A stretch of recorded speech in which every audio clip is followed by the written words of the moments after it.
Empire.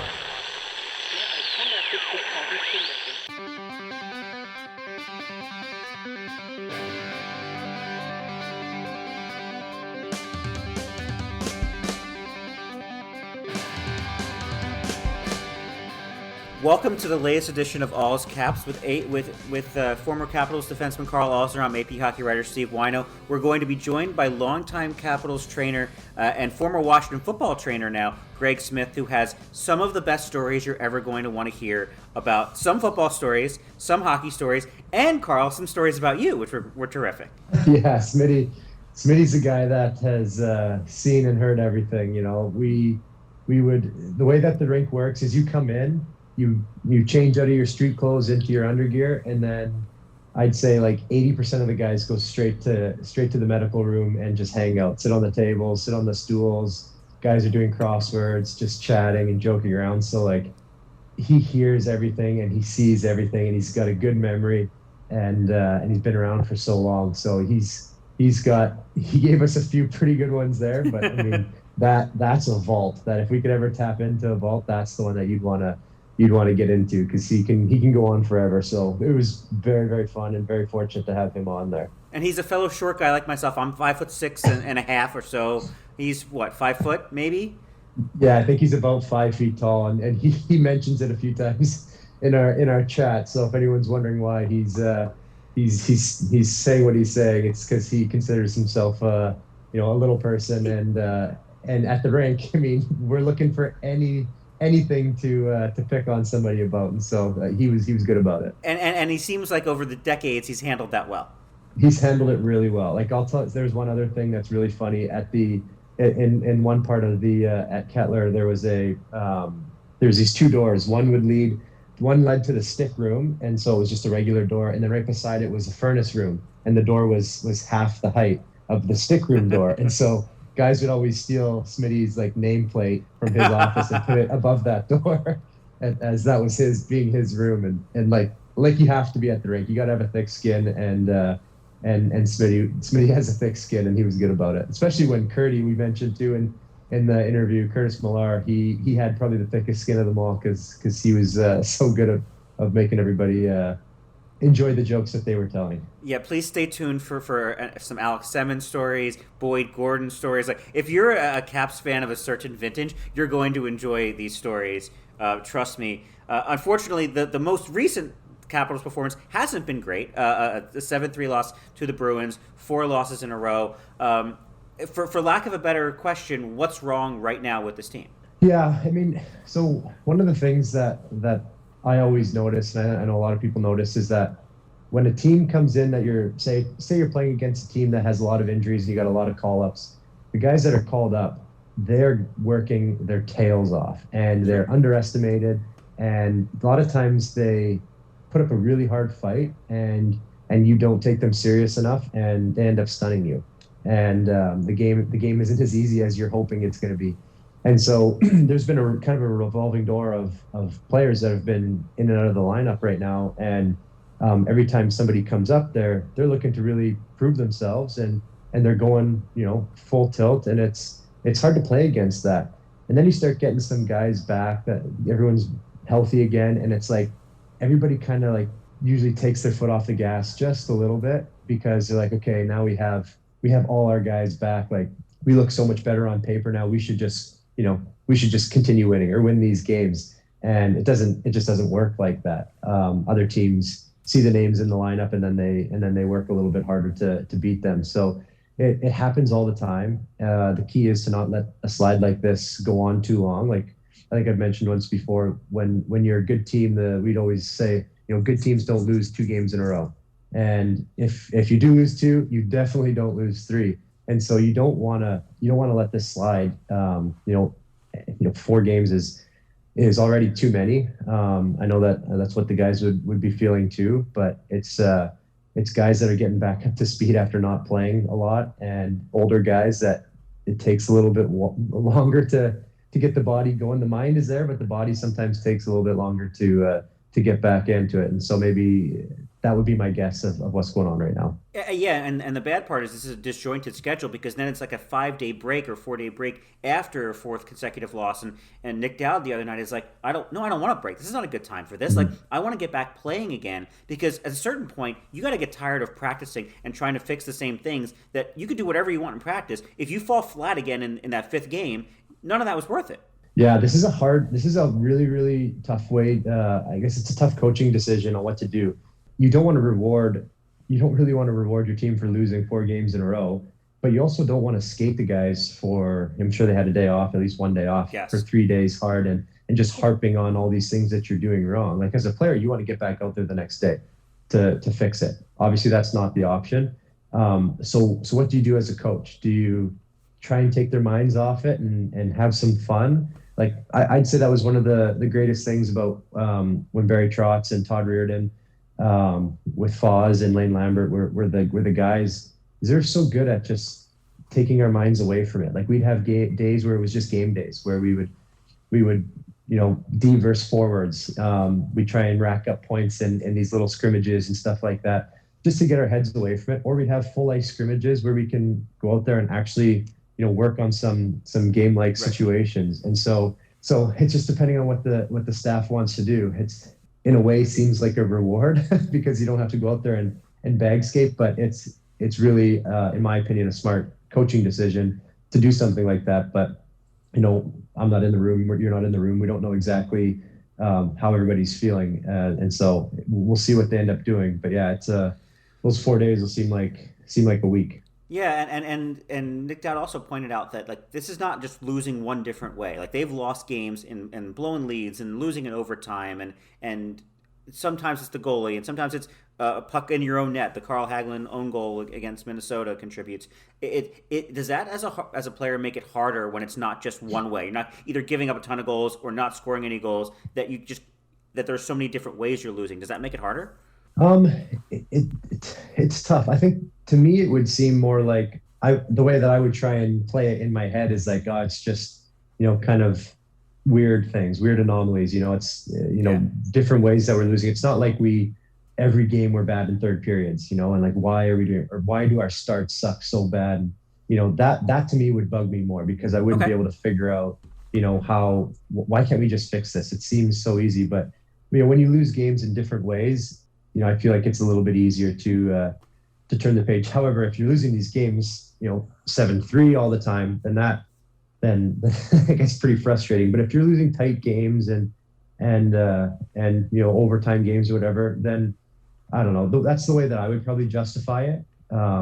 Everybody's maybe a little bit different, so it's hard to say for sure. But you just don't want to have losing streaks. You can't do that, and you always got to put together a few winning streaks to have a good showing. But this is kind of we're getting to the hump of the season where guys are weather sucks, it's cold outside, and you've already played a ton of games, your body hurts, and it's hard to push through that. And there's some teams that have rough patches like that, and as long as they can start ramping up at a good time, it's not such a big deal, but it kind of weighs on you mentally when you stop winning.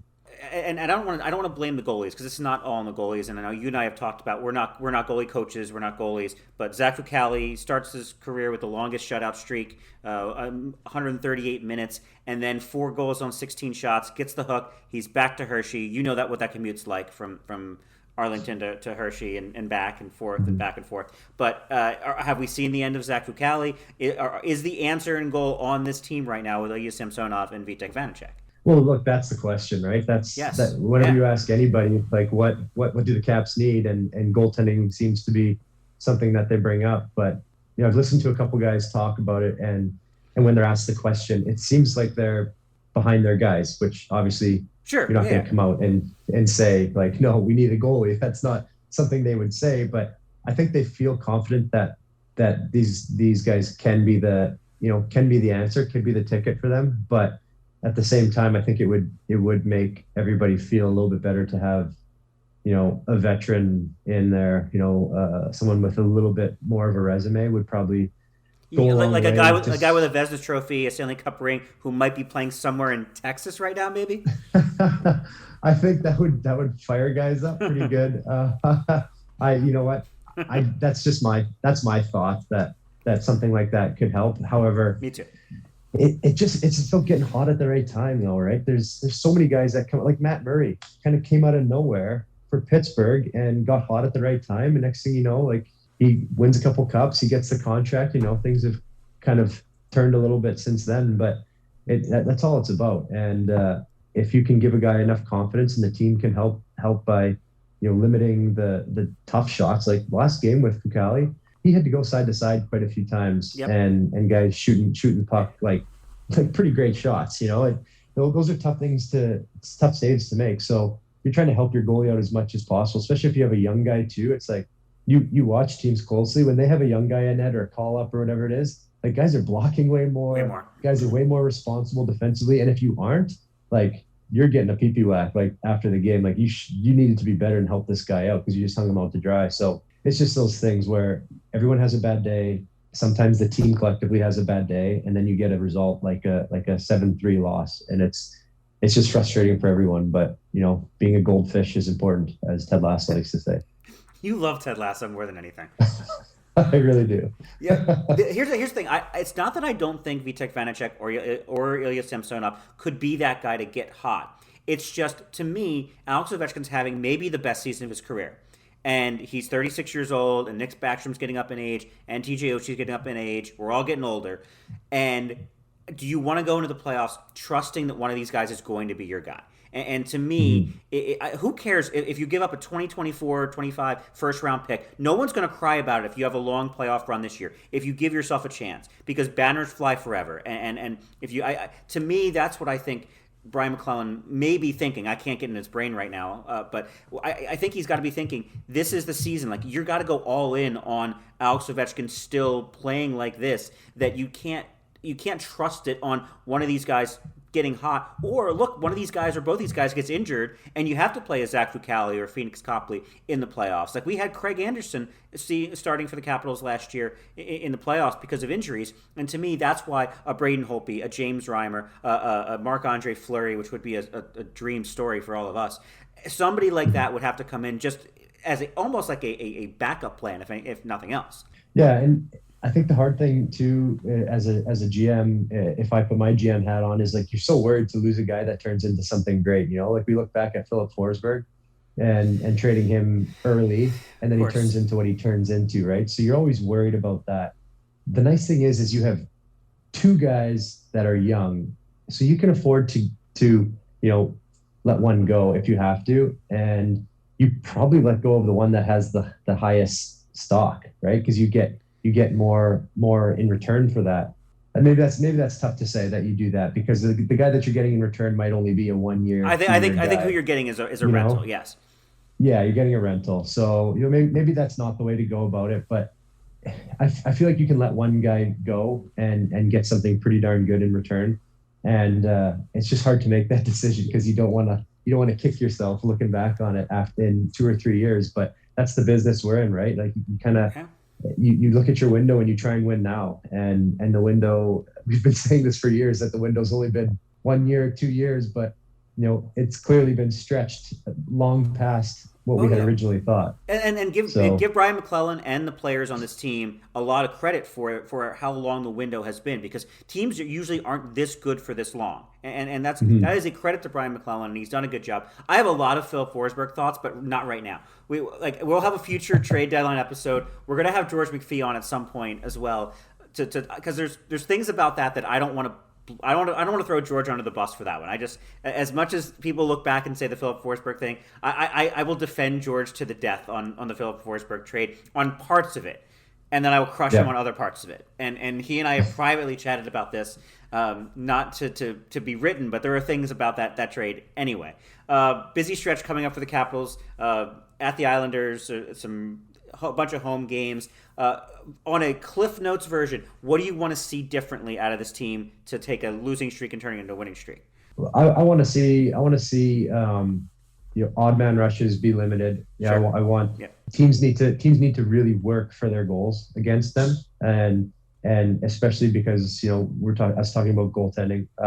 You don't want to give teams any freebies. And when your confidence isn't that great, like you need to play tight hockey and make sure that you're doing the right things. I mean, as much as you want to go out there and have fun, you can't be too free flowing. Like you need to grind out a couple tough wins to get the morale up. I think that's where we need to see things change right now. And what I really actually do want to see? I was at that game against Boston, and obviously always having a hell of a season, and he's an assist master now. I want to see him shoot more though too. Like he's had a couple chances on 2-on-1s, and he made that great play on the Oshie goal. But he's getting in tight still too, and he can bury these just as well as he can pass them and someone else score them. And it's probably the internal struggle of, I don't want people to think that I'm just shooting to beat this record, but I don't think anybody's gonna ever say anything different. Everyone loves Ovi here in the city and around the league. But I want to see him shoot more. I want to see him light the lamps. I think when Ovi scores, it fires the team up, and so I think that would go a long way. Do you want to see him with the one-timer on the power play? Because he hasn't scored a whole lot of those this year. Yeah, I mean, I want to see that. I want to see when he comes down the wing and him just snapping a few, low glove, far side, how he likes to do it. I just want to see him shoot. I mean, I think that's one of the most fun things in hockey is watching him unleash a puck. And so, he's playing unbelievable, and I love that he's getting some credit for his ability to pass and make plays. But I also really want to see him shoot. So you're gonna be one of those fans in the crowd yelling "shoot" because I know how much you love that. Yeah, never in a million years. If I ever did that, I'd pull out my tongue. Yeah, no, that would never happen. But inside, I'm thinking, and I'm sure he knows it too. He's like, I could probably shoot this right here.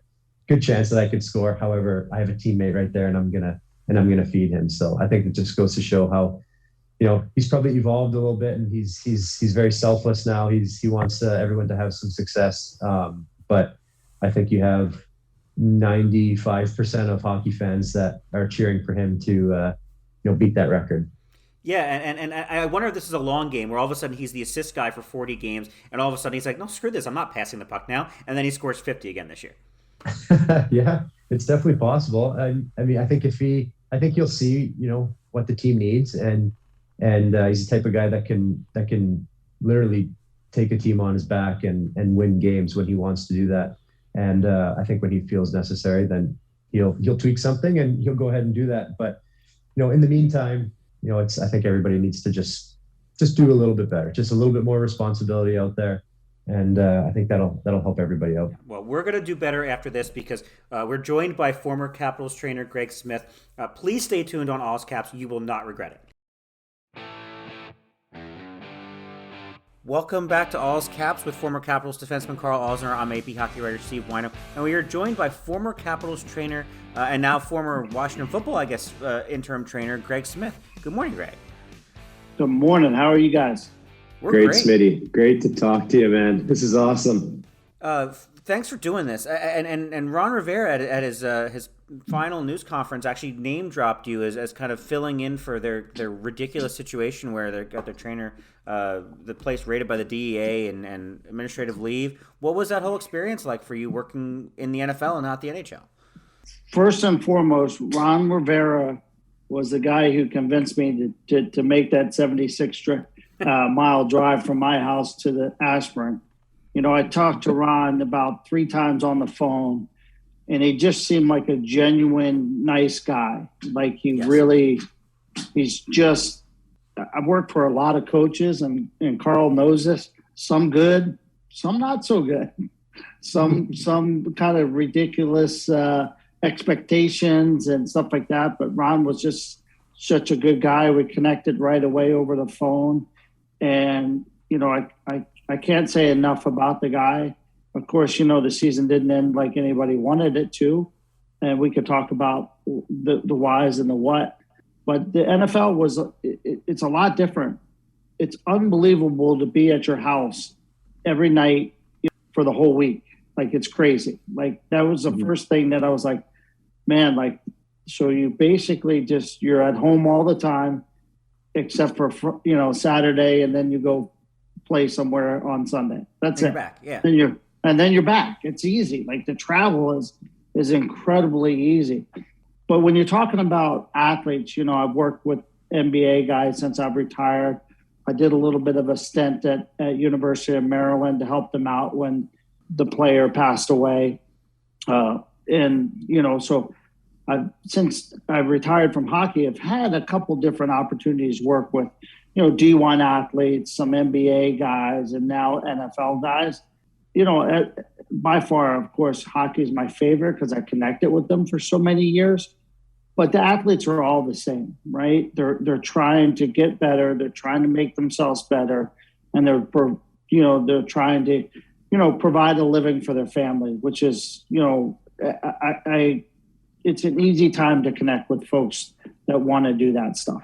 Yeah, you mentioned that the travel schedule. That's why a lot of colleagues of mine who want to have families, they go from hockey to football. Because, if you want to have a family at home, it's so much easier if you're writing or covering a team that you are home 5-6 nights a week. Yeah, I mean, it's funny because, I got a lot of questions from those guys, on the team. And they're kind of, well, what's hockey like? What's this? I'm like, guys, you guys have no idea. It's 82 game schedule. They're like, what? I'm like, yeah. And 42 of those are on the road. What? I'm like, yeah. And then home games, we actually practice in the morning and then go to the rink at night. So you're basically, I'd leave my house on the game day for the Caps. I'd leave my house at, 6 o'clock in the morning, get to the rink around 7. And I was there from 7, at Arlington. And then midday, I'd leave Arlington, drive downtown, play the game. And then I'd get home around 12 o'clock at night. So you're not really home for those 42 games either. So it was funny. I traveled with them, just a couple games. But when it came down to the game with Dallas, the day after Christmas, they're like, "Hey, do you want to go?" I'm like, "Want to go? No, I've spent enough time in the hotel. I don't need to fly again. Thank you." No, so I didn't go on that game. Big difference. Big difference. Yeah, so would you rather though? So you were saying to us earlier that you had to wake up at 4. Was it leave your house at 4? Yeah, I woke up and I was out the house by 4:30. 4:30. So going an entire season, having to do that, and battling traffic on the way home, versus going through a whole hockey season. Which one do you think is you think it's still tougher doing hockey? No, I take hockey over NFL any day, and here's why. Okay, hockey has a start and an end to every day, right? We have practice, and then, before practice, you have treatment, you have practice, and then after practice, you have treatments. Done. Mm-hmm. In the NFL, we get there, we might not start meetings until 8 o'clock, but we're there at 6 o'clock for 2 hours before in case somebody wants to come in for treatment. And then you're there for meetings. So you're hitting guys when they're available. Then you have practice. And then they have meetings upon meetings after practice. And you're just basically waiting around for guys to show up.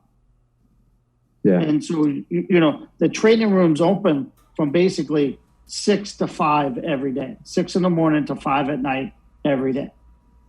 So the days are longer, but there's some down times where you're just like, holy moly, hopefully somebody will walk in and we can treat them. You know what I mean?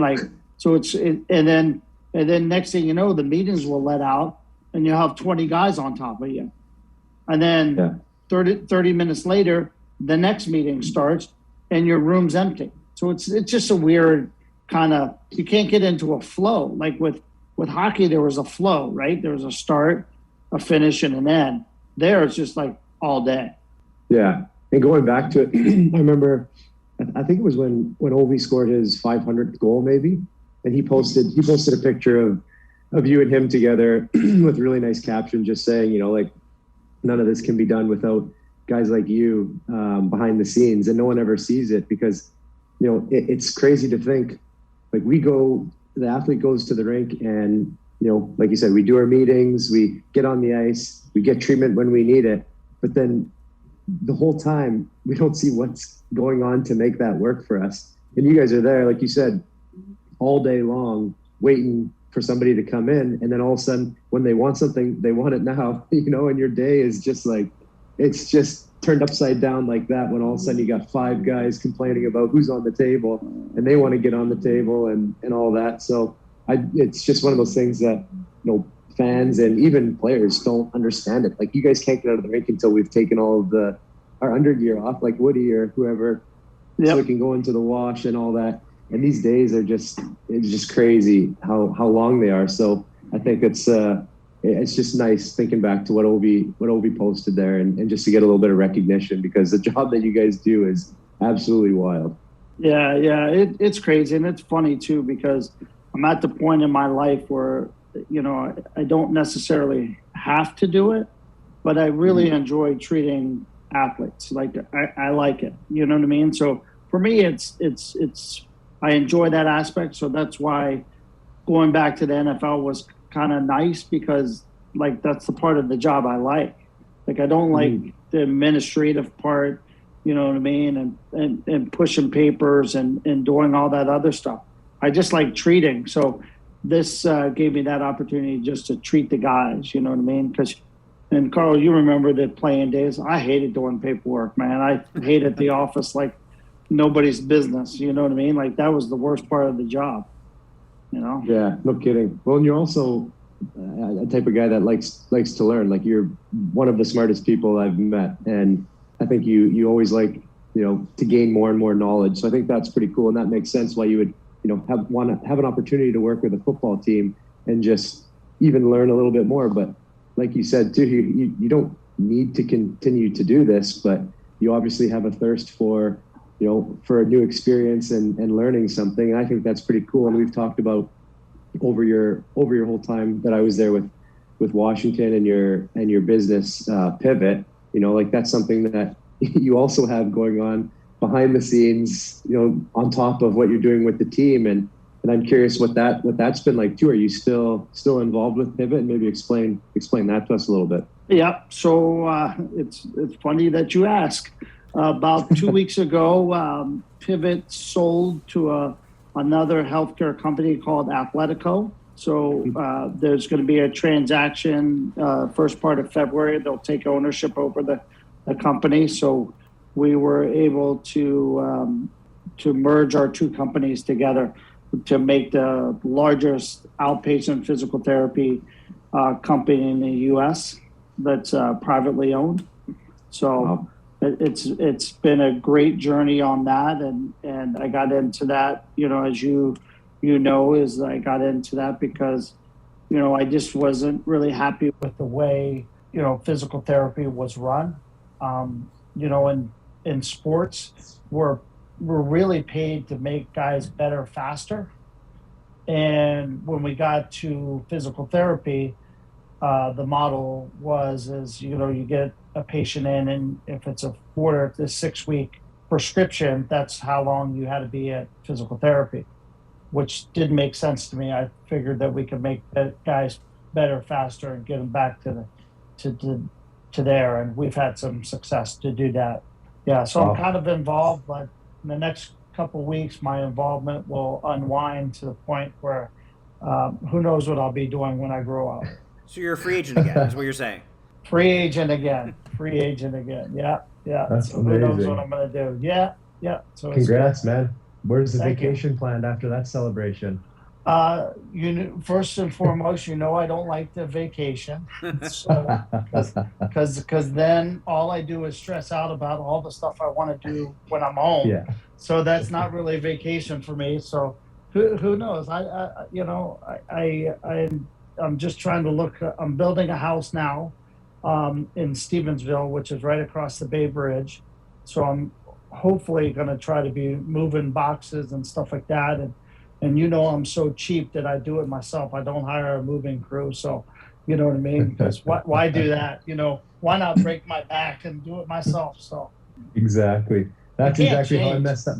No, you can't. Exactly. That's why there's a saying about old dogs. That's exactly how I messed up my back when I was in Hershey, moving. Well, playing first and then moving right after that. Just did it in. So Yeah. you go ahead, do it if you want to do it, but just call me. Call me if you need a little bit of help. Yeah, for sure. For sure. That's amazing. One of my favorite things of having guests on here is asking a favorite Karl Alsner story. The problem is Karl's such a model citizen that no one has any bad stories. But how much of a pain in the ass was Karl to deal with, Smitty? Well, see, that's the problem. He wasn't a pain in the ass. You know what I mean? Karl was always good. The only issue him and I had, and he'll remember the story better than I did, but one day he was really banged up, but he was going for the Ironman streak, and we had to work on how to keep him in the lineup because he was so banged up. And I can't remember who the coach was at the time, but wanted him to sit out a game. And I have the coach going, "Hey, we're going to sit him out tonight." And I have Karl going, "No, I'm playing." And the coach, "No, let's sit him out. You know, he's banged up." "No, I'm playing."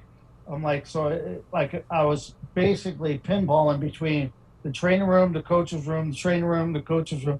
He said he can go. No, I want him to sit out. Okay, let me go talk to him. The coach wants you to sit out. Yeah, but I'm fine. Like this, I'll show you I'm fine. He ended up playing. The streak continued. You know what I mean? But but there was a lot of injuries between that streak that he probably could have taken the night off, and nobody would have thought the difference. But Karl was one of those guys that just wanted to play, and we ended up doing it. I think that was the time when we were in Montreal. I took a slap shot from David Desharnais, broke my thumb. And then the next game, we were in Winnipeg. Yep. And because I couldn't really grip the stick and snap it the way you normally would, I'd have to use more upper body. And then I strained my oblique. And yep. I remember having to go back to the dressing room to try and get a quick tune-up and some Tylenol. And then came back out to finish the third period. I remember that. And that was a tough one. But we did have one rule with that. I don't know if you even remember it, but I always would say, because we have we called it the Road Warrior streak, or I think that's what we called it. But if a trainer had to come out on the ice to help you off the ice, then you lost your Warrior card. And I remember always saying, I need to be knocked out cold for you to step on that ice. Please don't ever set foot on that ice because I don't want anyone to see that. That got me in trouble my first day at the Redskins. Oh, really? Sorry, the Washington Football Club. They'll be the Commanders soon. Don't worry. Yeah, or whatever they're going to be. Whatever. So a player went down in practice, right? Okay. Not a game. Not a game. Yeah. So a guy went down in practice. And I didn't think it was a big hit. Well, you know what I mean? I'm just standing there. Everybody's screaming at me, and I'm like, well, "Don't you want to see if he wants to get up?" But apparently, I didn't know this, right? This is why I like to go work other sports, right? You learn different way of things going. If a player goes down on the field, doesn't matter. The trainer sprints across the field, okay? Now, if you notice, I never went on the field. I never went on the field during the game because I was like, there's no way I'm sprinting across the thing. Because if any of the Caps players saw that, they're going to call me and go, "Well, why'd you do it for them?" "Oh, you like football better than us." Because, I'd literally, I'd stand on the bench and be like, 1 Mississippi, 2 Mississippis. Like, come on, you got to get up. Because the worst case scenario is, and Karl knows, I'd go all the way across the ice. And as soon as I got there, the guy would pop up. I'm like, no. If I make it on the ice, you're just gonna, you know what I mean? We're not doing that. You know what I mean? And do it. So it was different. I learned a good, valuable lesson. I'm like, oh, okay. So if a player just stumbles and falls down, I'm supposed to run on the field and see if he's okay. They're like, yeah, basically. I'm like, all right, I can do this. So. Who would you say of all the guys that would go down in hockey that you would always be like, he's fine, he's just making a show of it? Do you have a guy that comes to mind? See, I do. you're set. I know, because you're setting me up for this one. You know exactly who I'm going to say. I have a guess. What did you I have a guess. say? You don't even have to. Alex Semen was always the guy who went down, and we would be like, "What's going on here?" And then he would pop up, and all of a sudden be okay. Yeah, that was the guy that I would have in mind too. Yeah. And Karl, you remember the time when he went down on the ice? It was right before intermission, and Glenn Hanlon was our coach, and he goes down on the ice, and he got hit in between the pockets. Okay, let's put it to you that way, right? Because it's a family show. Okay, so he goes down. Somebody, speared him, and he goes down right in between. And Glenn Hanlon looks at me and goes, "Don't you F-bomb. You can say Go it. on that ice." I'm like, "Are you sure?" So the period just ended, right? And he's still laying on the ice, right? And he's still laying on the ice. All the people go into the locker room. I'm still standing on the bench. The Zamboni starts coming out. He's still laying on the ice. Finally, he gets up and comes in. Finally. And I was just like, this is embarrassing. And I think we're on the road too. And I'm sitting there going, man, all these fans are in the stands going, what is the matter with that guy? He's just standing there looking at him. You know what I mean? Like the coach was like, don't go on the ice. Because back in the day, I think I would go on the ice, twice a game for him? Easy. Yeah. Yeah, I mean, it got ridiculous there. And of course, as he got older, it got a little better. You know what I mean? A little better, not normal, but a little better. That's amazing. quick Alex Seven story. This is one of my favorite things, and you would know this too. So it was no secret that he didn't enjoy doing interviews. He didn't enjoy really speaking. He acted like he didn't speak English at all. Yeah. Yes. Exactly. And I remember one time specifically, it was after practice, and I had to get out of the rink early for some reason, and Semen he always got out of the rink early for his reasons. And I'm in the shower. He comes in, and I look over and I see, it's Alex. I'm not really going to be talking. I'm not going to be saying anything. And then all of a sudden he just goes, "Hey, Alzy, what's up?" And I kind of turn around. What? Who was that? And I look and it's him. I'm like, "Oh, nothing, Sash. What's going on with you?" He's like, "Nothing. I just got to go and I got to get my boat. We're going fishing with my buddies today." And I'm like, didn't know what to say. I'm like, I never heard him speak that much English before. I had no idea he enjoyed fishing and had a boat. And apparently on majority of his days off, and when he had time and his buddies were in town, they would go fishing all the time. He had a Toyota Tundra, he drove to the rink in this $100,000+ Mercedes, but he had a Toyota Tundra that he'd drive around with his boat, I guess, to go fishing all the time. And it's one of those things that I don't know, it made him a little bit more relatable, and so funny that he could speak pretty much perfect English, but would never do it around anybody, so no one would talk to him. Yeah, remember the time where, and I forget the baseball player, but there was one of these baseball players signed this huge deal back in the day, and Alex was walking by the training room, and he just looks up at the TV, and he turns to all of us. We didn't even know he could speak, and he was like, "Oh, wow." It was 7 years, 100 and whatever $million or whatever that contract was. And he just looks at the TV and goes, "Huh, that's $9.75 million a year." He did the math really quick. And we're all not only stunned that he could speak English, he heard what, understood what they were talking about. And he did the math like this, it was it just popped up and and he just kept on walking, and we're all like, what just happened? He didn't tell us. And it was crazy.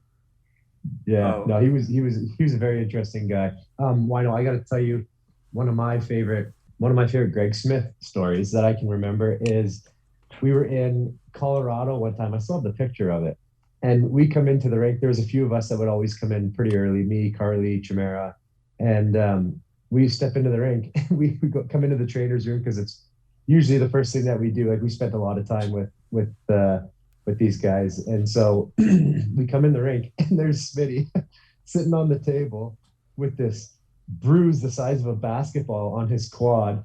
Oh yeah. He's got the the duoson on.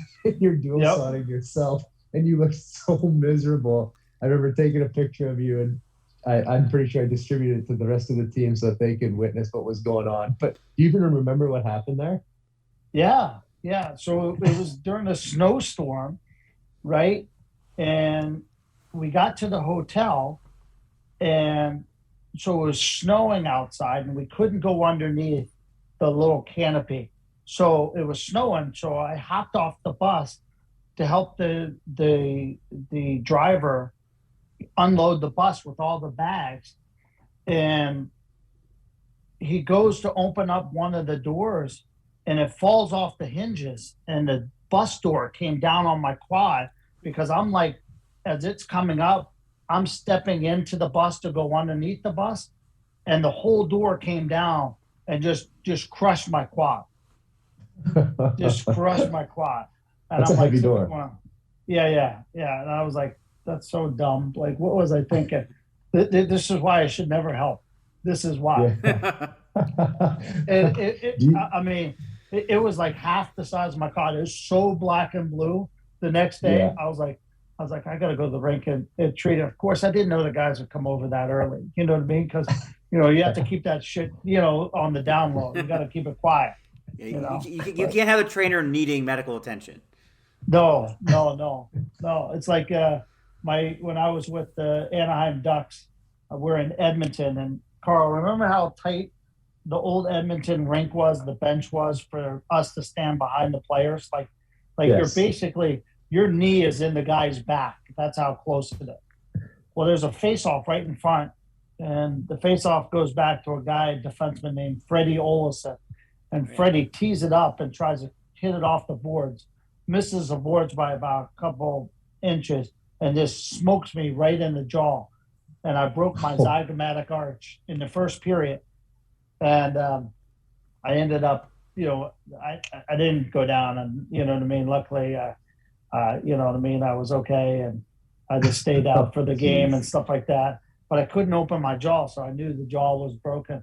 So I convinced the coach to have the day off the next day. It was Super Bowl Sunday. I was like, Coach, like Craig Hartsburg was our coach back then.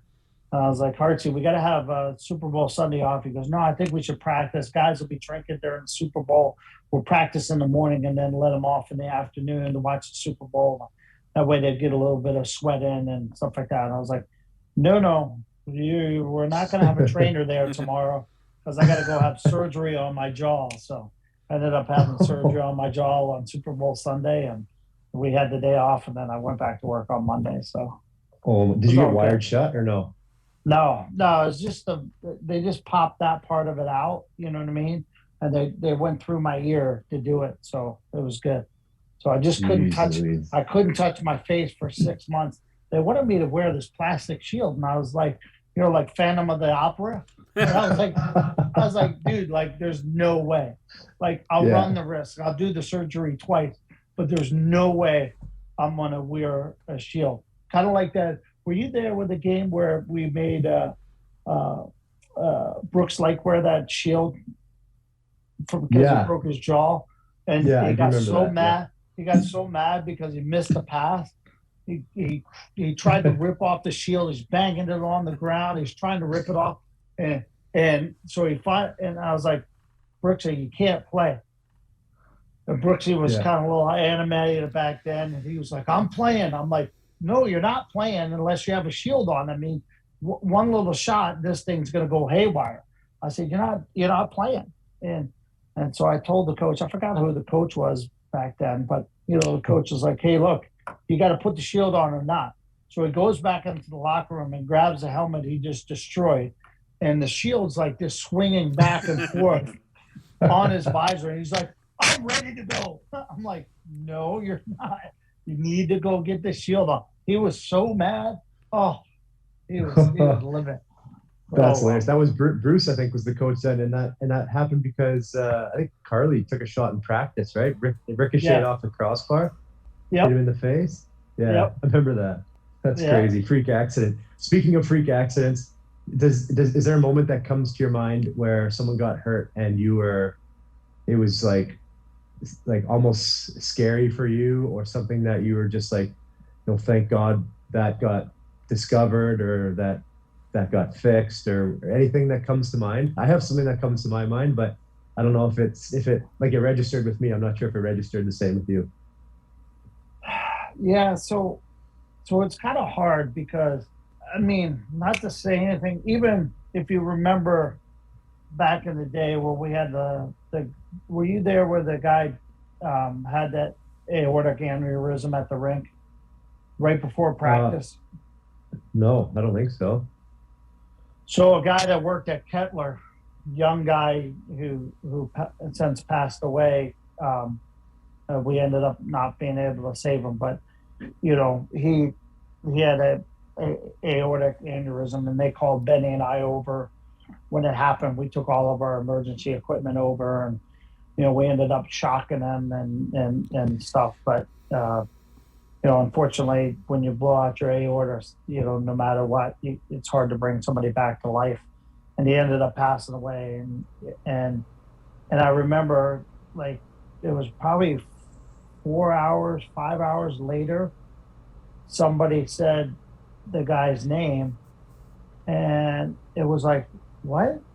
And I'll be honest with you, I didn't even know that was the guy that I was working on. Like, it's Really?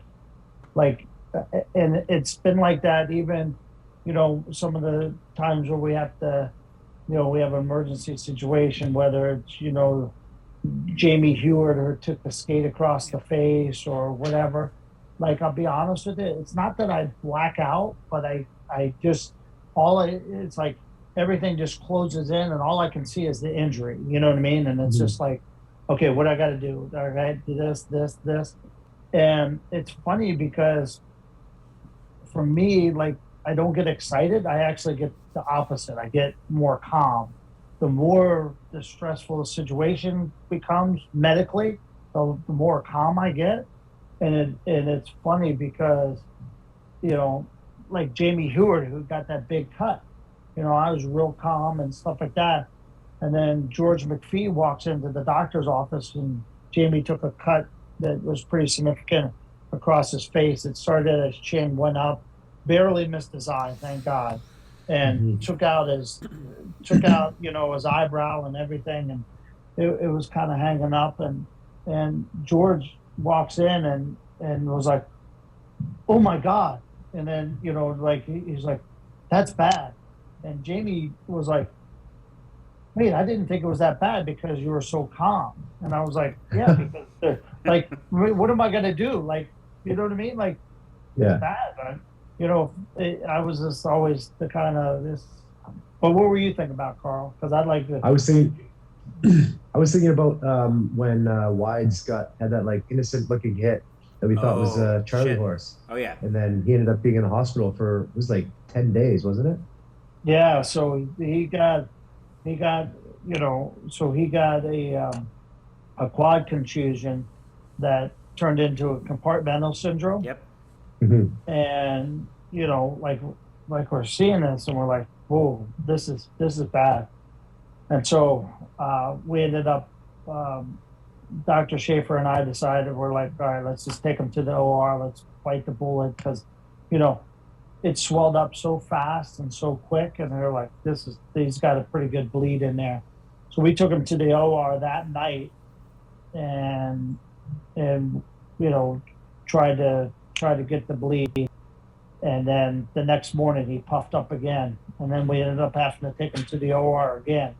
And then we had to, what you do is you basically leave the leg open so it doesn't, because if the pressure builds up because of the swelling, you can lose the limb. So it was pretty kind of an interesting thing. So we ended up being able to take care of that. But yeah, that one was interesting. But when I was at Maryland, it was funny because the day I got there, season was already going on and stuff like that. A similar situation. They had two trainers that they put on administrative leave, and they called me in to do it.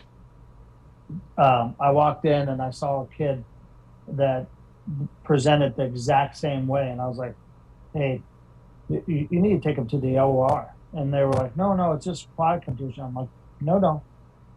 Yeah, and they were like, "Yeah, we just, sometimes he needs to get it drained." I was like, "He's got a small bleed in there. Before it gets worse, take him to the OR." And they ended up taking him to, and I think the guy's playing with the Chargers now. I believe I have to look that up, but yeah, You might have saved his yeah. leg, Same thing. Smitty. But You might have saved his leg. I would hope that they would have caught it by then. Yeah. Yeah, Yeah. you know what I mean. But it's interesting. I mean, when I was in the minors, I think that probably started me out on this whole thing because we had a guy that got cut with a ski across his chin, and it was so bad it went up through his lip, and he went to go put his glove on it, and when he did, he hit the chin on top of his nose. So when he came to me, like I honestly couldn't tell, like it was like, what's going on? It was just all red, and I couldn't understand what was going on.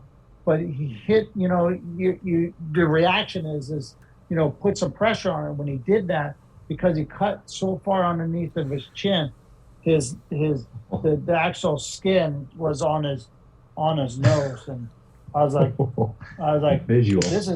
if this is hockey, I got to get used to this, and I guess I got a little used to it, so it kind of settled in. But it's always those. I mean, let's face it.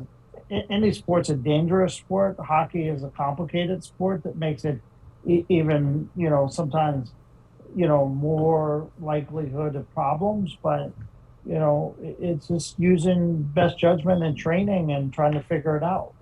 We don't always have the answers on the medical side, but Lord knows we try. Right. Let's we're gonna take a break here on All's Caps, and we're gonna come back with more Capital stories and, of course, Carl's stupid questions for Greg Smith. We'll be right back.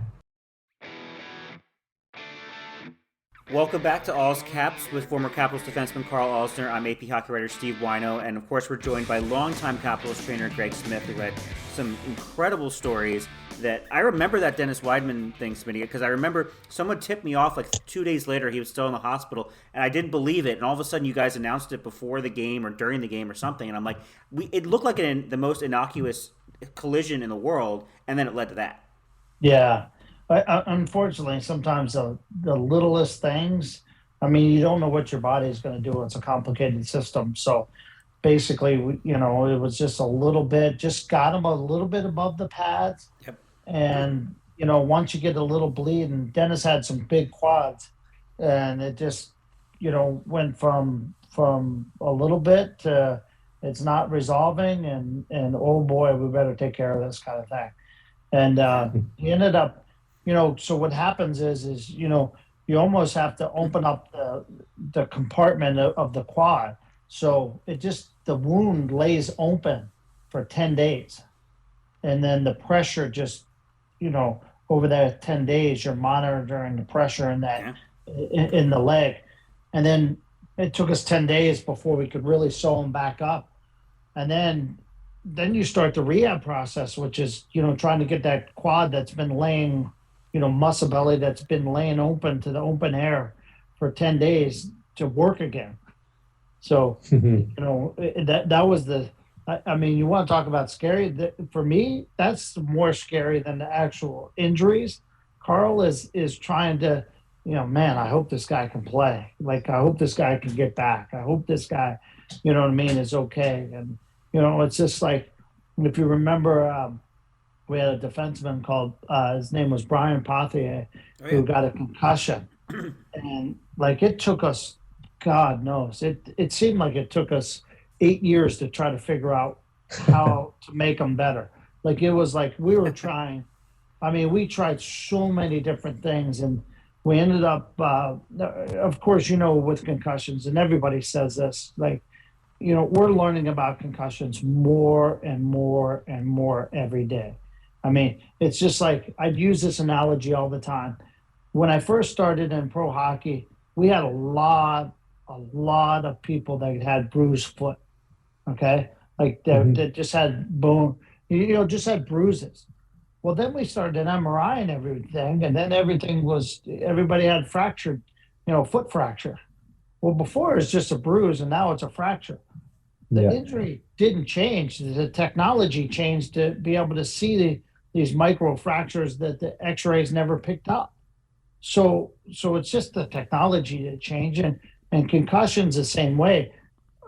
Before we used to manage concussions, put everybody into a dark room, and now we're like, okay, no, that was, the approach is we got to get them up and exercise it, and there's a lot more that goes on. And in Brian's case, we finally figured out that he had astigmatism in his eye that was caused by the concussion, and we worked with some eye training to be able to get him through that part of it. But that was, back in that time, that was like unheard of. Now it's like, we're doing all these visual trainings, and then it's like it's on the check sheet now is to look at people's eyes, right? As far as ocular movement and training and stuff like that. So, but I don't know what it was, 12, 15 years ago, maybe even more. I don't know. Time just seems to be flying by, but Smitty, it's changed. you know what's funny about that story is that's the first time I ever met a young defenseman named Karl Alsner, because Palthier was in Hershey rehabbing, and I remember speaking to this young prospect who was talking about Brian, and it was Karl, because I remember the story, and Brian had the glasses now, and it was like you guys had figured out some miracle cure of this. I think it was, I want to say 2011, 2012, something in that range. That makes I'd have to take your word for it. I can't remember. I can remember all the stuff that happened, but I'll be honest with you. The longer it goes, it seems like it was like yesterday. I mean, I remember when and I think one of the greatest things that Karl's time with the Caps and our time is, we had this whiteboard that was outside of our change room, and we'd have the board of the day. And of course it wouldn't pass the muster now in this cancel culture era, but it was epic, that board, and so much fun. Like, oh my God, we had I think that ran for like 2 years, Karl, right? Like, it was so much fun. Like, yeah. So I'll tell you, explain it to you. It was kind of, so someone would come in and they would write like, at the top, it would say, like, for instance, like reasons why Greg Smith can't go to the All-Star game, or things like that. Why Greg Smith isn't allowed to go to a certain restaurant, and then guys would just come up with absolute ridiculous answers on there. Like it would be like, there's no high chairs at the restaurant. You know what I mean? The table's too high, stuff like that. You know what I mean? They don't have enough food for them. Like, it was like terrible, right? Yeah. But it was so funny and so creative. It was crazy. You know what I mean? Yeah. And guys would like try and sneak to the board to write something so no one else saw who it was. Yeah, like guys would remember something skating around during practice, and you just see them like bolt off the ice. We're like, oh, he's got something. Next thing you know, there would be another thing. And then it got so bad, like sometimes we'd fill up the whole board, and then it would be like arrows to the next board and the arrows to the next board. And we'd fill up 2 or 3 boards, but it was so, like, of course it was at somebody's expense, but it was back in the day where, people weren't as sensitive, and everybody got a good laugh out of it. And I think that, you almost kind of wanted a board for yourself, because it was like, man, I made it. You know what I mean? Yeah. I made exactly. it. You know what I mean? And it was good. It was good. I remember Snap Bradley. He was hilarious, and you couldn't walk by him without him saying something. And I remember one time, one of my first 2 years there, he said, because he would chirp me about stuff all the time, and he would say, hey, if I wasn't talking to you and I wasn't chirping you, that means I probably didn't like you that much. So he's like, it's a good thing if people are saying funny things about you or getting you involved in the conversation. It's because, there's a reason why we like you, or, we think that you're good enough to take this joke. So I think that's what it was. But was it you, Smitty, that would always take pictures of the board? I think someone always took pictures of it. No, we're not allowed to take pictures in the locker room at all. No, not you. No, not you, Wino. No. Smitty. It was inside the room, but I think Smitty did, or somebody did. Yeah, I might have a couple. between Woody and I might have a couple. I think the one that I still have, Carl, because I saw it, maybe 2 or 3 years ago, was the one of Eric Fair. Remember the one that we had the things that we had to do to the training staff had to do to Eric Fair to get him to play. Yeah. It's so funny you bring this up because when we had Fairzy on, I told them how he was pretty much held together by tape just to get out. Oh my God, it was bad. So Wino, I used to have a rule, and it was funny because I thought about this rule the other day when I was in with the Washington Football Club, because the rule couldn't apply because some of those guys were a little bit more banged up. But I had a rule that you could be hurt, but you can only be hurt on 3. You had to pick top 3. Okay. And if you had 4 different things going on, you just didn't play. 3 you could play, but somehow I came up with this rule a long time ago. I'm like, all right, well, you got to pick 3. So Eric Fair would literally come into my room and he's like, all right, I got 5 or 6 things going on. What am I going to pick on? There was one time, he tried to convince me. He had a hot pack on both shoulders, both knees, and had it on both groins. Okay, and I'm like, Eric, that's you can't have that. You know what I mean? That's 6 things. And he's like, no, Smitty, I'm telling you, it's 3 things: knees, groins, shoulders. And I'm like, that doesn't work. So then we had to take it to kangaroo court to see if he qualified for it. And he was all discombobulated, you know what I mean? Back then, right, we'd only have 12 hot packs. So for him to take 6 hot packs, half of them just to get him ready, you know what I mean?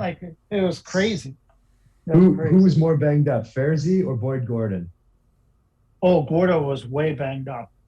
Banged up. He was bad. He was absolutely mangled. His travel. You remember his travel routine?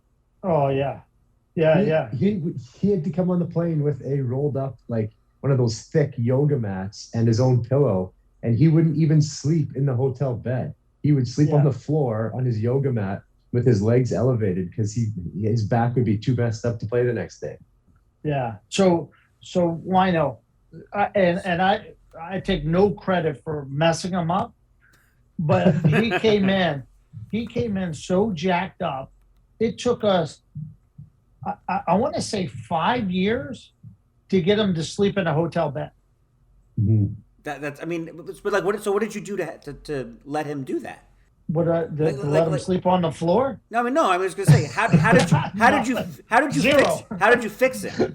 Oh, Carl Osner would tell you, but I would beat him silly. I would drive my elbow into his back and hip flexors. He was just so tight everywhere. It was bad. It was bad. I'm like, and every day he'd come in. I'm like, Gordo, how you feel? He's like, and one day I'll tell you this comment because Gordo was the funniest kid ever. He's just so monotone.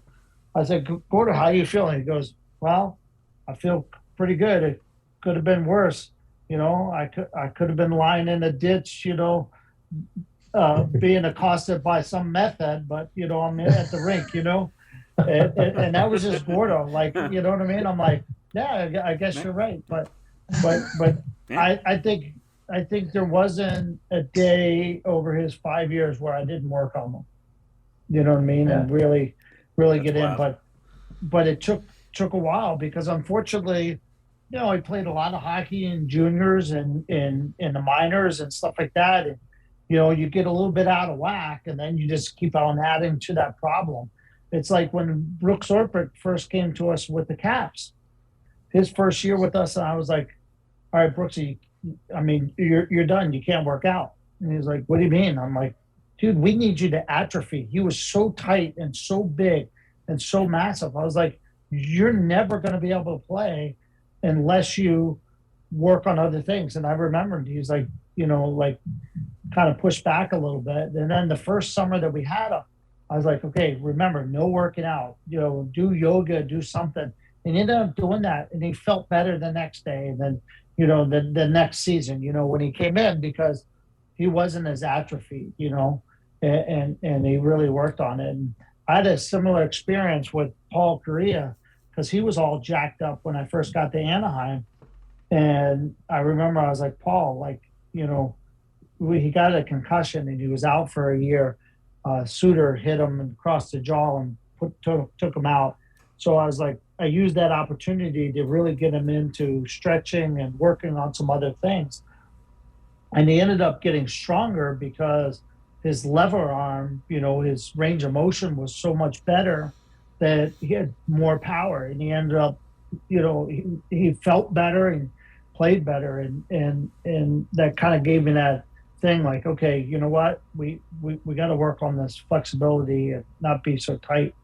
So it was good to see that with Gordo. Gordo was really tight, but he was a lot of work to get going. He was a lot of work, but man, did he compete. And then add the fact that on the penalty kill, I mean, between him and Karl, I mean, I don't think the puck, when those two guys were on the ice, I don't think the goalie had to make a save during the penalty kill, because one of them was going to block it. If Gordo didn't block it, you know what I mean? Karl was going to block it. I mean, you guys had the most amount of block shots ever. And of course, they both would have the same reaction. They come to the bench and I'd be like, Ozzy, how's it? Yeah, that one's going to sting. You know what I mean? I'll be all right. And Gordo would just come to the bench sometimes, and he'd be in so much pain. He'd block one off his foot, and he'd just walk by me and it's like, don't say a fucking word. I'm just going for a walk. I'll be back. And he'd walk down the tunnel. And the coach would be like, Smitty, go after and see him. Go. I'm like, no, I ain't going to see how he is. He'll be back. He's fine. He'll be back. And he'd just go walk it off, and you know what I mean? He'd be back at it, So that's amazing. And let alone Gordo would come back and mumble to himself for like the next 10 minutes. You know what I mean? He'd just talk to himself and yell at himself. So it was a lot different. That's so good. So Wino, should we get into these questions? Yeah, let's go with Karl's stupid questions. All right, Smitty, I'll give you a quick rundown if you don't know how this works. I got 6 questions for you, and they are completely random, and each one will earn you a certain amount of points. And at the end, I'll tally those points up, and I'll give you a score, and you'll go on our ranking board here. We've got about 10 other guys that have done it, and we'll see how good you do. And who's the highest? Who can I beat? Greg Wyshynski last week. I think he got like 274 or something like that. Good God. So yeah, your scoring system's changed a little bit. Well, I mean, Greg, you're just giving away points. You're just giving away points. Well, I am now. When your answers were as good as his, but before that, the highest was Fairzy at 107, and so he probably cheated though. He made me laugh a little bit, so I gave him some points. but what did he do? Take off his shirt? he was telling us about how he was how Rachel pretty much has to do everything for him at the house, and he doesn't put his dishes away, and we didn't really want to get he's so high maintenance. Like the guy is terrible. Like poor girl. Like, you know what I mean? Yeah, she's a saint for sure. Okay. Number 1. What's your go-to breakfast? Bacon and eggs, especially at the rink, because Rob the chef made unbelievable bacon. Yes, really good bacon. I was definitely agree with you there. What kind of what style of eggs do you prefer though? Oh, scrambled, of course. Scrambled always, gotcha. Yeah. Scrambled soft or scrambled hard? Scrambled hard, and unlike a Canadian, because I still don't understand this being around you guys so long, don't put ketchup on it. Like I'm with you, Smitty. I'm with you. I don't get it. Like I just don't get it. I don't get it. Why do they do that? Like, did they have nothing else? Like that was the only fruit and vegetable that they had up there was ketchup. I could understand maple syrup. I can understand it. Who doesn't like maple syrup? Of course. But ketchup? Why do Canadians put ketchup on eggs? Don't understand that. we wanted to add a couple lines to it, just like our flag. Makes us think of home. Yeah. I hear you. Blood, sweat, and tears. I got it. Yeah. Okay. Next, what would be your perfect Saturday? Do whatever you want, wherever you want. What would you want to do? Perfect Saturday is right now. I'm restoring old furniture. So my brother and I, so COVID happened, right? And as anybody who knows me, I'm like it. I'm crazy, right? Like I'm nuts because, you know, I work for the NHL hockey team, and then my just for fun, I decided to own this physical therapy company, and and I worked there part time, running a business, and when we sold in 2014, we had 50 locations and we had like 1,000 employees working for me, as my sideline gigs because I didn't have enough to do working for the Caps. I decided to do this. So COVID was really, really tough for me because I was at home and I was going crazy. So I painted like 9 rooms in my house, and I totally fixed up my house to the point where I put it on the market and sold it. And because I was building another house, so I was like, I might as well sell it. It's as good as it's going to be. I have nothing else to do. And my brother and I are 13 months apart, and literally I think for like 25, 30 years we might have talked like maybe 6 times besides Christmas and Thanksgiving. We weren't that close, right? But I started redoing some furniture, like just finding old furniture. I like doing some woodwork and messing around. And we started doing that, and now we're fixing furniture, doing shows. Him and I talked probably 3 times. He just actually sent me a text while we're on the call here about a piece that's in McLean, Virginia that he wants me to pick up today. So that's what I guess I'll be doing this afternoon, picking up some vintage desks today, and do that. But I'd love to sit around and get the saws out and the planer out and fix some stuff. And I like it because it's a sense of accomplishment. I can, and I like staying busy, and it gives me something to do. I cannot sit on the couch. Like my wife, she hates me, because I can't watch a movie, and she's like, you can't put down your phone. And I'm like, well, I got to do 2 things at once. I can't just do who can do one thing? I don't know who can do one thing. I can't do that. If I stop to do one thing, I fall asleep, right? I can do one thing, sleep. I got that down. But if I stop to do one thing, so my ideal Saturday for sure would be fixing up furniture, and your listeners can follow us on Instagram on 13 Mobros, which is our Instagram, and we've been doing this a little bit over a year now, and it's kind of fun, and I love it because we take old stuff and we bring it back to life. And it's funny because we were finding a lot of people have taken these really cool old vintage pieces that used to be in somebody's houses, and then they became the garage cabinets. Then my brother and I rescued them from somebody's garage, and then we fix them up, and then we put them back into people's houses. So it's like the circle of life, you know what I mean? Like we're bringing things back to life, but it's been real fun. I mean, I've gotten pretty good at making cabinet drawers and fixing stuff and repurposing stuff. So it's kind of like a little hobby. I've always liked it, but it allows me to do a little creative stuff.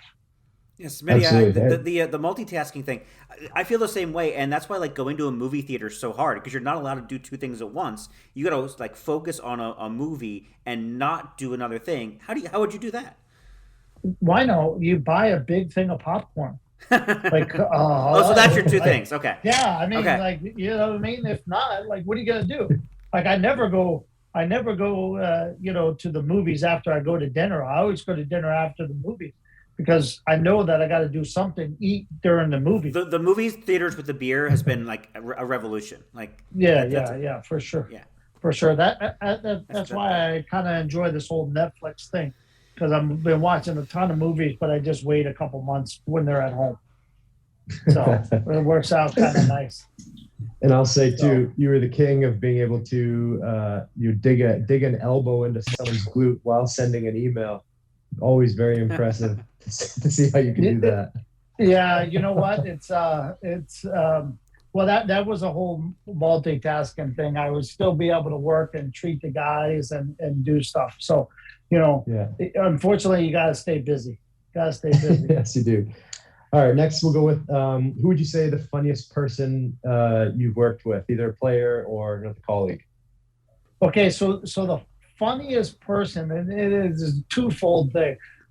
The funniest person, all in general, to have a good time with has to be Curdy, right? Our massage therapist.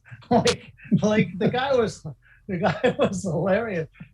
Most of the time at his own expense, but he's a generally good guy, you know what I mean? Like, but he was just funny. He had a good personality, and he loved to joke around. He loved to give it and take it.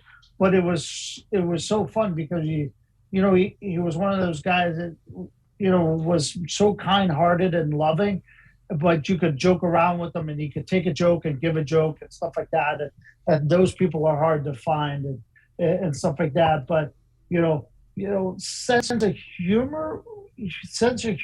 Be honest with you, Kuzi has like the greatest sense of humor, but it's one-on-one humor because he doesn't feel comfortable because he doesn't know how to translate those words into English. Right. He has a problem, kind of giving that, but he is so far the funniest guy. So I'll tell you this because I don't think he'll mind me telling you this, but Kuzi and he sends me Instagram videos all the time, right? And I got to be politically correct. It's all Instagram videos of little people, right? Because so back when I used to be there and Benny used to be there, Benny and I would fight Kuzi and Orland. Like if Kuzi was in the stick room by himself, Benny and I would go jump him and fight him. And then all of a sudden, like Orly would come out of nowhere, and then we'd all be battling, right? It'd be Benny and I against So we started sneaking up on each other, right? And it got kind of funny, right? It got bad because they would wait for Benny and I after practice, like behind our cars, and fucking jump out after us. You know what I mean? Like it was like, you know what I mean? Like it would be funny, like we'd see them like in a hotel, and we'd try to sneak behind the plants in the hotel to jump them in the hotel room. So it got kind of funny. So Kuzi and I and Orly always had a good relationship. But now Kuzi, every time he sees a funny Instagram video of a shorter statured person, he sends it to me. You know what I mean? So we've been sending short people back, and so I think Kuzi as a player, for sure, the funniest guy. But it's kind of like he enjoys life, but he's got a good sense of humor on that one. But by far, Curdy as a coworker, Curdy was awesome. I mean, you know what I mean? And it was just, it was just fun because he was lighthearted. You could make fun of him, and he would take it with his punches and try to give it out. And I think that was the greatest part about it. Yeah. So Curtis Millar, massage therapist for a long time. He ended up being the butt of a lot of jokes, a lot of shoe checks, and those whiteboards you were talking about. A lot of them revolved around Curdy. So yeah, I agree. He was amazing. He's one of those guys that can really take it. So it was fun to have him. And when Curdy retired, it was probably the saddest part, but also too, I was happy because HR didn't come after me. So it was pretty good. Oh man. We used to do the face in the hole. Like they put people's faces on different pictures. Yeah. Okay, so go. Good. Sorry.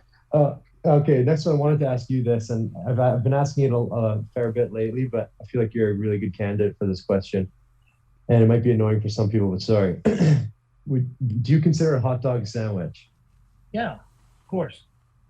You do consider it a sandwich. Okay. Yeah. Now, Yeah. Here's why. yes, please. I mean, because it has the elements of a sandwich, right?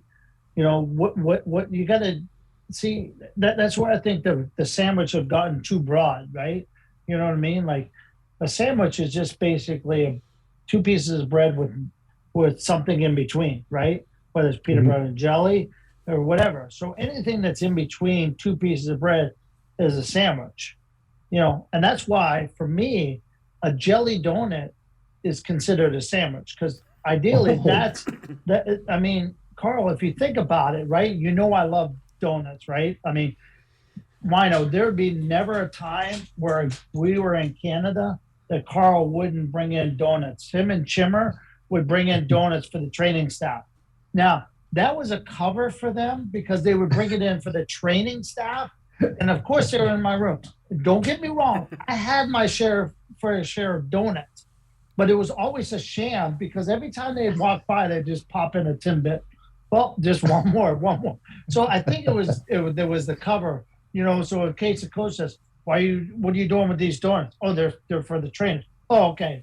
You know, no problem. But they had their fair share too. So, but yeah, a jelly donut could be considered, you know, because it's in between two pieces of, you know what I mean, bread type stuff, right? So think about it.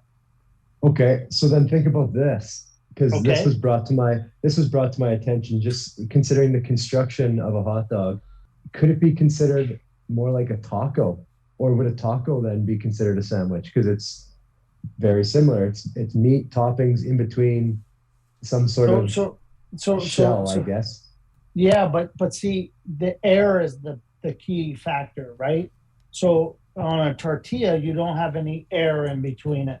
On a hard corn shell, you don't have any air. So the bread has to have air. It has to have a little pocket of squishiness. So that's where it becomes the difference. So right? Squishiness. It has that's the key element to that is the squishiness. That's why the jelly donut is key, because it's a little squishy. Well, I would argue that a hot dog is more along the lines of a sub, like a submarine sandwich, than just a regular sandwich. Well, I'd say that's wait, a subcategory. But you just finished it with so sub is the subcategory of the sandwich. Submarine sandwich.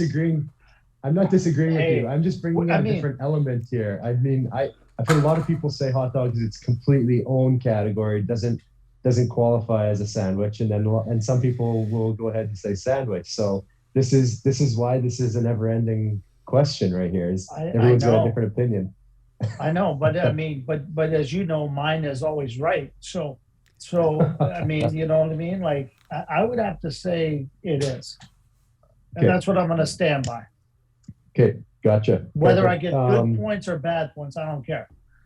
The way you get points on that is to have a discussion about it, and you had a discussion about it. It's principle. Yes. And you brought in something new, a donut being considered a sandwich. That's it could be something to think about. Could be. Yeah, could be. Absolutely. Okay, so I think you kind of answered this one earlier for us, but I'll give it to you one more time just to get it officially recorded. Who was on the massage table the most? The most on Curdy's table. See, that's the other. Okay. That's the other key thing, right? True. Very true. Right? Who was the salt and pepper shaker? Who was on? Let's go with Curdy's table the most that you can remember. By far, Adam Oates. Really? Swear to God, most high maintenance guy ever. He would walk in, and he would snap his fingers. Curdy shaved his head. Okay, he'd walk in the room, snap his finger, cue ball, let's go. Every day after practice. Was he like that as a coach too?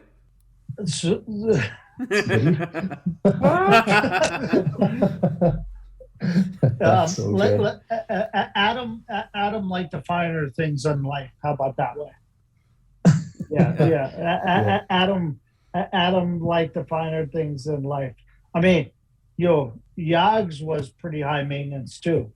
You know what I mean? Like, he'd have Curdy rub his legs in between periods. Remember, he'd be laying in his stall and he'd have Curdy rub his legs. Were you there with Yogs? No, but I've heard a bunch of Right stories. before. Oh my God. In between periods, he would have him rub his legs. He'd just lay there. You know what I mean? And in his stall, and Curdy would have to rub his legs in between his stall. So yeah. So I mean, back in the day, that was it. And then the problem is once Matt Bradley came in, you know what I mean?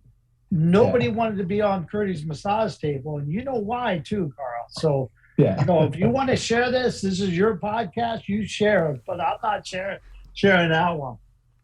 We have to get Brad's blessing first. Maybe we can get him on at some point. Yeah. So when you get Brad's on, ask him why nobody wanted to be on the massage table when he was around. Yeah. Oh, it's so good. Okay.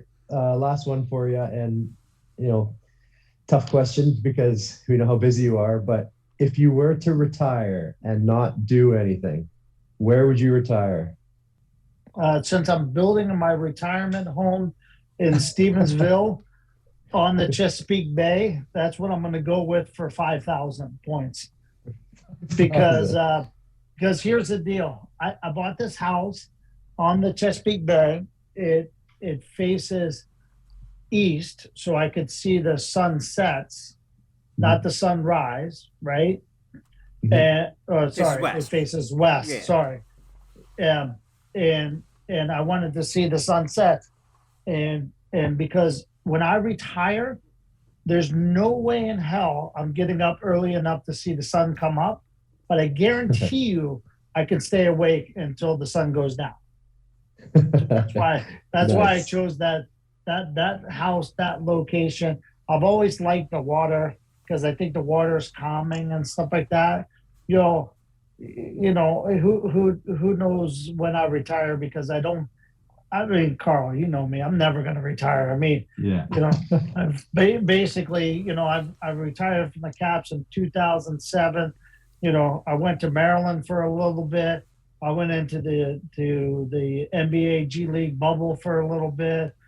I've been with the Washington Football Club for a little bit. I mean, who knows? I mean, phone my ring tomorrow and I'll be out of here and working with some other team or something. Short-term basis. Short-term. Exactly. But who knows? Who knows? Just a dabbler.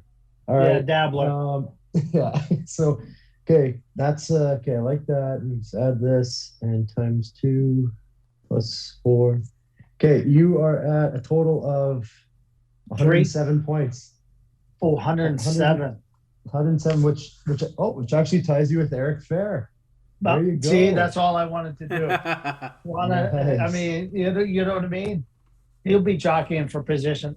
I think I'm going to text him and tell him that, just to let him know that for once we're tied, and he'll be on the show tomorrow to try to beat it. It's just got to be natural, man. He would be our first repeat guest if that happened. Yeah, yes, he's got a lot to say.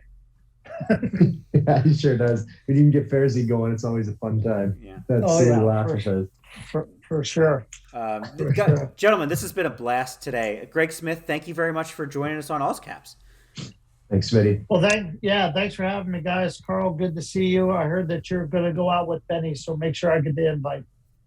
Yes. Oh, yeah. Tomorrow. Come on down. Actually, you're coming to McLean today. You got to come and say hi. All right. Well, let's hook up soon. All right. Wino, good seeing you. Good seeing you, and glad we didn't have to watch you run on the field in Ashburn or FedEx Field at any point. And listen, the football field is that's first of all, I don't run too well, and no, I didn't want to do that one. So for sure. And best of luck in whatever retirement looks like for you. Thank you to everyone for listening, and we'll talk to you next week on Allscaps.